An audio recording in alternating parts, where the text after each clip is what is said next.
Still playing house for a living, Ingrid?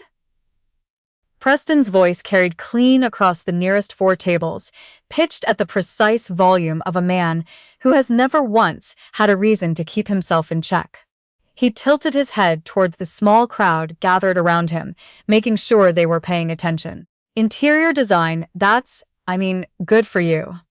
I always assumed you'd eventually pivot to something with a bit more staying power. Several people laughed. The polite kind. Not mean, exactly. Just the kind produced by people who've decided that mild cruelty is easier to participate in than to resist. I was standing there with a glass of Pinot Gris, wearing a dress I had selected with care from a small atelier in the distillery district, and I did not say a single word. Not because I had nothing, because in that moment, somewhere behind me, the main doors of the Fairmont's ballroom had opened without my knowing it, and my entire life had just walked through them. But I'm getting ahead of myself. My name is Ingrid Calloway. I'm 31 years old. I run an interior design studio out of a heritage building on King Street West in Toronto. A practice I built from nothing, which I named Pale Anchor, which turns a genuine profit, and which I am prouder of than I know how to say without sounding like I'm trying to convince someone. I am not trying to convince anyone. That ship sailed a long time ago. But before the studio, before the renovated Victorian my husband and I bought in Roncesvalles, before the morning my daughter learned to say yellow by pressing her small hand against every object in our kitchen until I confirmed it, there was university. Second year, a fine arts degree at the University of Toronto, and a relationship I entered with all my heart and exited through a kitchen in the annex on a freezing February night. His name was Preston Faulkner. He was in the Rotman School of Business, which I note not as an indictment of business students in general, but as relevant context for the kind of person he was. He described himself as driven. He described himself as passionate. He said these words about himself so frequently and with such conviction that it took me almost 2 years to understand that he believed them, not because they were true, but because saying them repeatedly was how he got people to believe they were true, which, for someone like Preston, amounted to the same thing. He was also charming, genuinely at times. That's the part that makes it complicated. The part I've sat with most. He could make you feel seen in a way that very few people can, and when it was good between us, it was the specific warmth of being fully recognized by someone you admire. I was 20 years old. I didn't yet know that some people are capable of extending that warmth selectively, strategically, and withdrawing it just as deliberately when it stops being useful. He ended things in February. Final semester, house party in the annex. The kind of party where the kitchen is always the most crowded room, and nobody ever says what they actually mean until someone has had too much to drink, and then they say it all at once. Preston had not had too much to drink. He was perfectly composed. He told me, in a kitchen surrounded by people he knew, and I only partially knew, that he needed someone who matched his ambition. Someone with a clear trajectory. Someone who wasn't going to be, and I remember the exact phrase, pottering around with fabric swatches for the rest of her life. He said it at a volume. Several people heard. One of them, someone I'd thought of as a mutual friend, laughed. Not long, not loud, just enough. I drove home on autopilot. I sat in the parking structure on St. George Street for about 20 minutes. Then I drove back to my apartment on Bloor and I made tea, and I just held the mug and let the evening settle into me. And I decided something quiet and clear. I was done. Not done with the sadness. That took longer. But done with him. Done with his definition of me. Done with measuring my choices against whatever invisible standard he'd appointed himself to hold. That was the last night I spent crying over Preston Faulkner. The years after were ordinary and hard and genuinely mine. A junior position at a firm in Midtown. Long hours. Small apartment, the specific education that comes from being underpaid in a field you love. Eventually, the nerve to leave and start my own practice. Pale Anchor began as me and a laptop, and a patient accountant named Gerald, who talked me out of at least 3 very bad decisions in the first year alone. It grew slowly, which is to say it grew in the right direction. I also, 4 years ago, met my husband at a charity auction for the Aga Khan Museum. He outbid me on a vintage architectural sketch of Union Station, a quietly devastating loss at the time, and then crossed the room to apologize so sincerely that I agreed to have coffee with him the following week. We were engaged 14 months later. Our daughter was born the year after that. My life does not look like the one Preston imagined for me. It looks like the one I built instead, and it holds up under inspection in a way that I suspect his does not. Which brings me to the gala. The University of Toronto's annual alumni fundraiser, Black Tie, Fairmont Royal York, proceeds to the Fine Arts Faculty Endowment. The invitation arrived by email in early September, and I sat with it for 3 days before responding. Not because I was afraid, precisely. More because I had spent considerable effort becoming someone who did not carry the weight of that particular history around, and the gala represented a direct reintroduction to the people who had been present the night it was formed.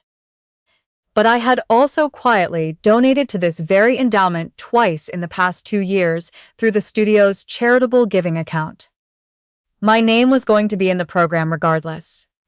And there was something in me that had been waiting, not for confrontation, not for anything dramatic, just to close the door, to walk through a room full of those people and be completely, demonstrably fine. My husband had a board meeting that evening that had been locked in for months. He said he'd try to come for the second half if it wrapped on time. My mother-in-law offered to take our daughter for the night. Our daughter, as it turns out, was not particularly interested in being taken for the night. I arrived at the Fairmont just past 7. The ballroom was already full. That specific energy of people who haven't seen each other in a decade and are compensating by being 30% louder than usual. Crystal chandeliers, round tables in cream linen. The low roar of competitive conversation. I got a glass of Pinot Gris from a passing tray and found my name card at a table near the east window. And I said hello to a few people I had genuinely liked, and I began to think that this was going to be entirely manageable. Then I heard him. Ingrid Calloway. He said, my name, the way you'd identify a piece of furniture you hadn't thought about in years. He was standing in the middle of a tight cluster of people, all well-dressed, all holding good scotch, all radiating the particular energy of people who have recently made money and intend to ensure that everyone in the room is aware of this. Preston himself looked prosperous in the specific way that requires effort to maintain. The suit was excellent. The watch was visible. The posture had been practiced. You actually came, he said. I did, I said. He glanced at my program card, which he'd apparently picked up. Pale Anchor, he read. That's your thing? Your company? My studio, I said. Design practice. He nodded slowly, performing a kind of neutral interest. Interior design, he said. So you stayed with the arts, after everything. After everything, I said pleasantly. He glanced at my dress. It was a deep rust red with a structured shoulder and a clean hem. The kind of dress I would have described, professionally, as understated confidence. The way his eyes moved over it managed to convert it briefly into something lesser, which is a talent I'd forgotten he had. He could revise things with a look. I always imagined you'd pivot, he said, into something with more, commercial teeth. He smiled in the direction of his circle. 2 people smiled back. No offense. None taken, I said. I meant it, which appeared to unsettle him slightly. He turned himself a quarter turn toward his audience, which was the signal that the performance was about to escalate. I'd forgotten this too. The way he used people as props, arranged around him to give his cruelties an audience and therefore a legitimacy they didn't have on their own. I'm actually closing the biggest deal of my career right now, he announced, ostensibly to all of us. Faulkner Group is acquiring a full block in the King West corridor. Mixed use, 2 residential towers, retail podium, underground parking, the works. We're talking north of 340 million in development value when it's complete. He let that number sit in the air for a moment. Obviously, that kind of project requires serious financings, institutional money, the kind of conversations that happen at a different altitude. He looked back at me with something I could only call performed sympathy. It's a different world, he said. But I'm glad you found your lane. Truly. Little studio on King West. What's the focus? Residential? Staging for listings? Mostly commercial interiors, I said. Restaurants, hotel lobbies. I'm actually completing a hospitality project downtown right now. He smiled the smile of someone who considers that charming in a small way. Good for you, he said. Really, I mean that.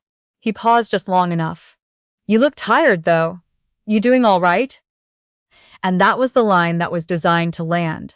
Not the insults, which a person can absorb and dismiss, but the concern, which is harder to answer without looking either defensive or grateful. It's a specific weapon.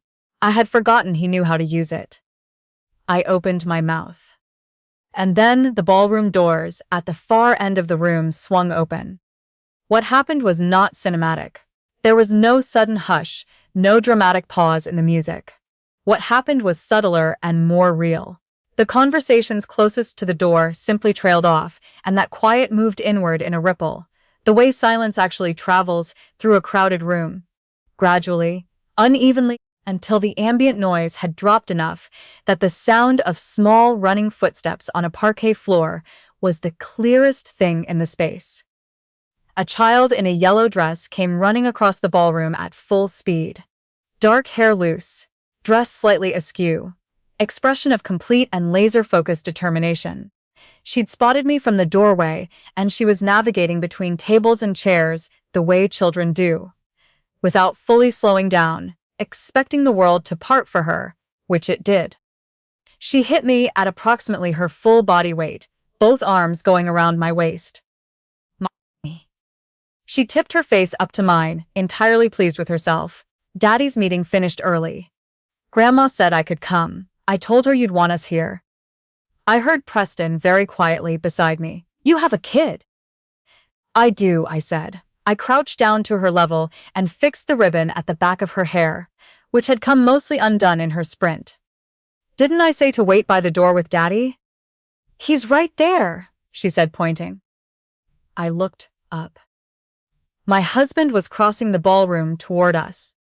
He was still in his suit from the board meeting, charcoal gray, collar open now, no tie, carrying our daughter's small jacket folded over one arm. He wasn't hurrying. He never hurries in that particular way. He has a quality of moving through spaces without needing to announce himself, a kind of quiet that has nothing to do with smallness. The crowd near the doors had shifted to let him through without quite knowing why. He found me across the room, and something in his expression settled the way it does when he's been looking for something, and found it. He walked toward us steadily, past the tables, past the people who had turned to watch, and he didn't glance at anyone else. I did not look at Preston's face during this. I didn't need to. I could hear it in the quality of his silence. The specific silence of a man who has just understood, completely and irreversibly, what he has done. My husband reached us. He bent and kissed me on the cheek, the simple reflex of a person who does this without thinking. Then he crouched down to our daughter's level. What did I say about running inside? He asked her.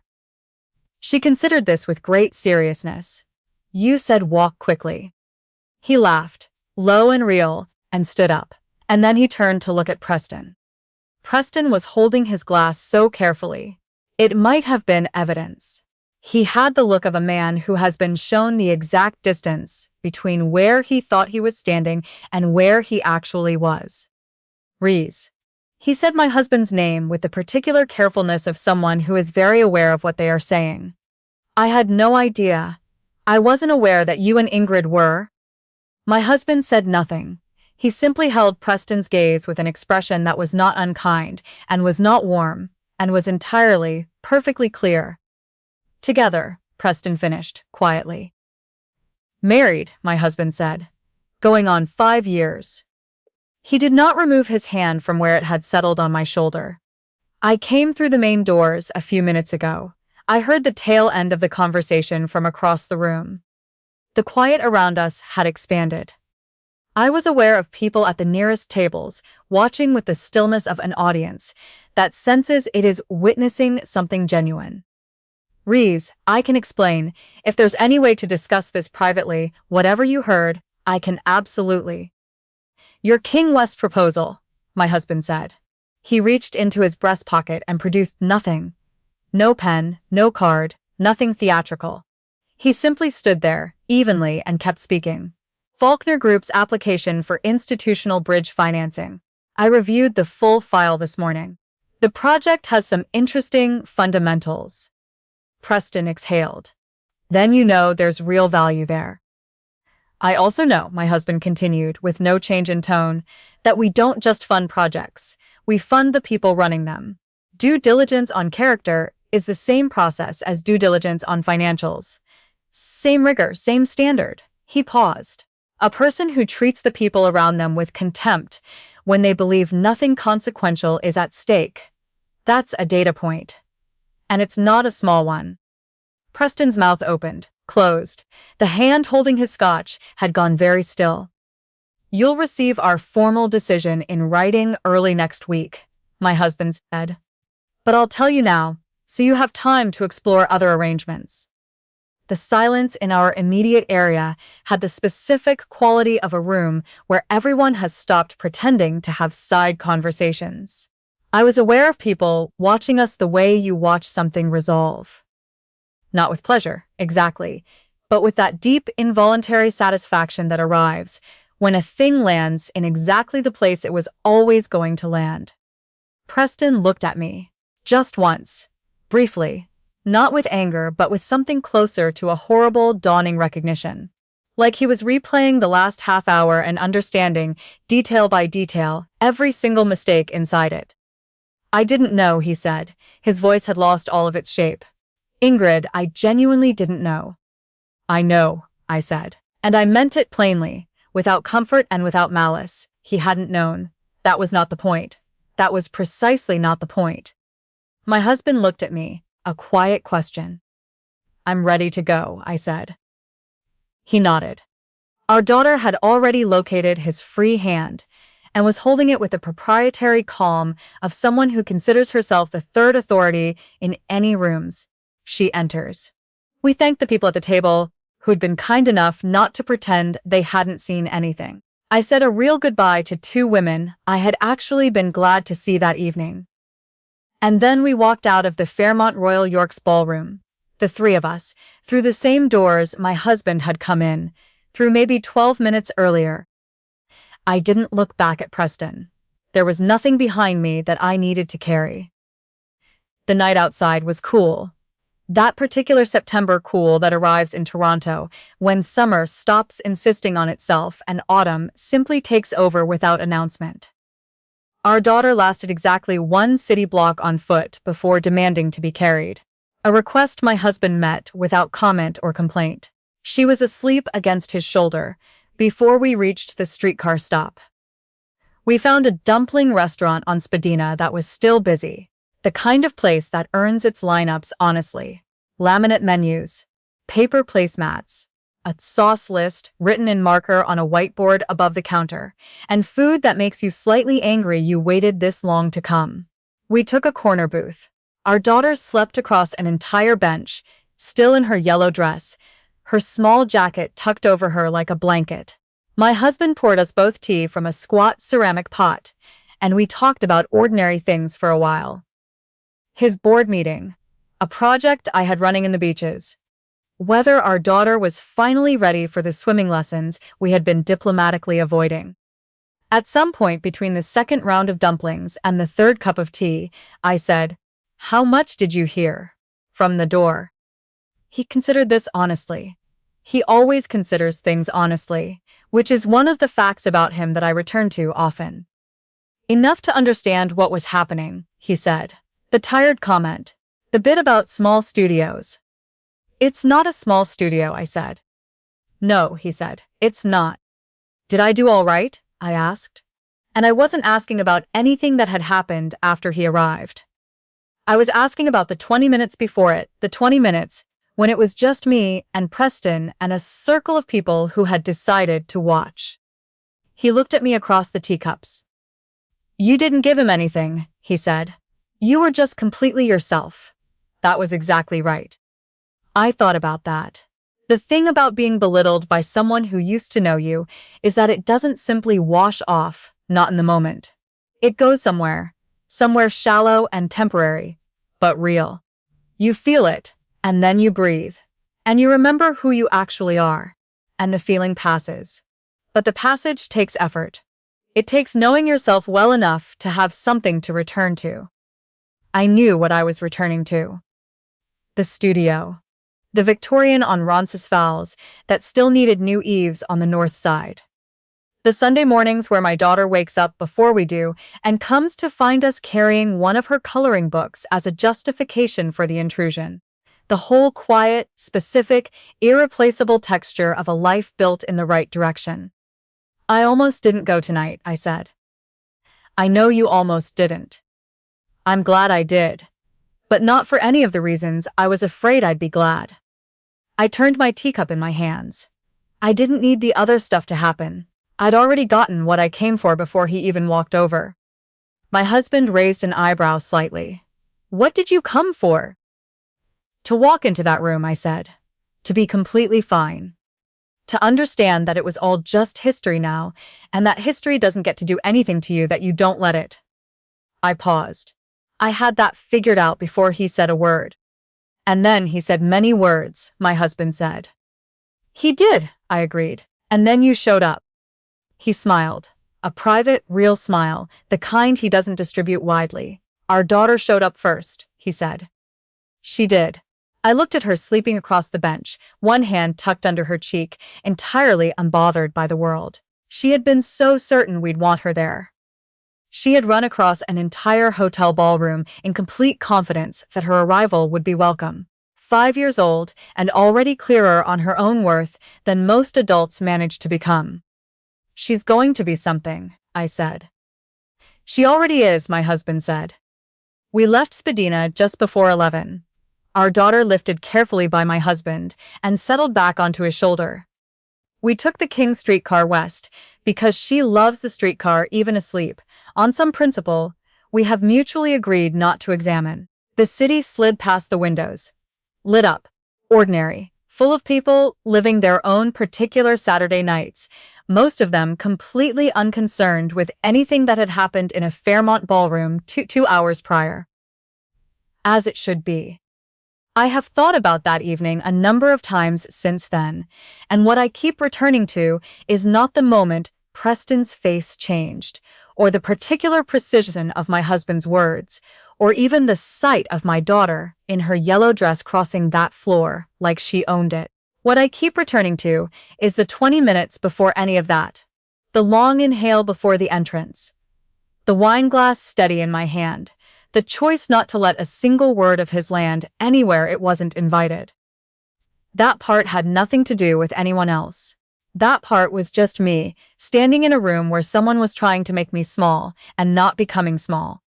Not performing confidence, not bracing against it, just remaining. Knowing what I'd built. Knowing it didn't require anyone's acknowledgement to be real. That's the thing about spending a decade building a life in the right direction. You don't need to explain it to anyone. It just holds.